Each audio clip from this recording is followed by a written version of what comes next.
America is back.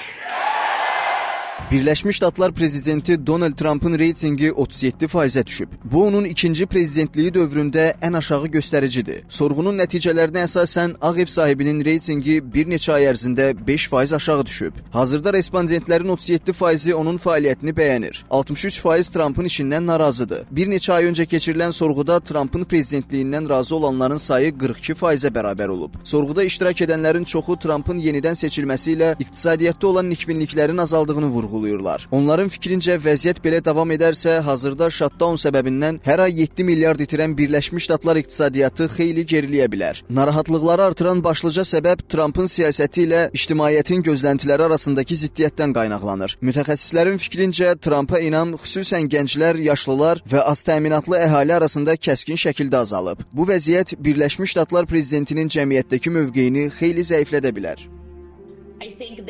Mən düşünürəm ki, əsas problem iqtisadiyyatdır. Donald Trump'ın iqtisadi böyümə vədi əvvəlki prezidentlik dövründə həyata keçirdiyi siyasətin davamıdır və vergi güzəştləri, sərbəst ticarət müqavilələrinə yenidən baxılması, iqtisadi qaydaların yüngülləşdirilməsi kimi elementləri əhatə edir. Trump iddia edir ki, belə bir siyasət Amerika iqtisadiyyatının rəqabət qabiliyyətini artıracaq, işçi qüvvəsini dəstəkləyəcək və ölkəni daha da gücləndirəcək. Ancaq hələlik belə bir şey görmürük. Təbii olaraq Amerikalıların da gözləntisi budur.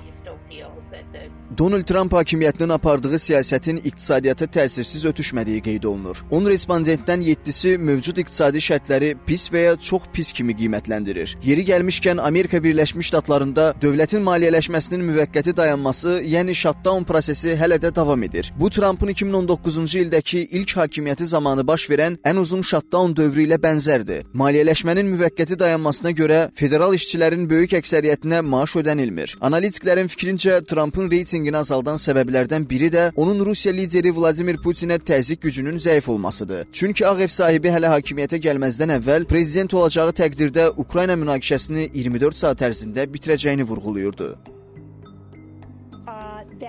Bu əvvəlkindən fərqli olaraq Trump'ın qərarsızlığı ilə də bağlıdır. O müharibəni bitirəcəyini dedi. Ancaq bunu edə bilmədi. Bəzən Rusiya tərəfindən, bəzən də Ukrayna tərəfdən çıxışlar edir. Reytinqin aşağı olmasının da əsas səbəblərindən biri elə budur. O hələ prezident olmazdan əvvəl müharibəni bitirəcəyini demişdi. Bütün dünya ictimaiyyətinin də ondan ən böyük gözləntisi müharibəni bitirməsi idi. Lakin bu belə olmadı.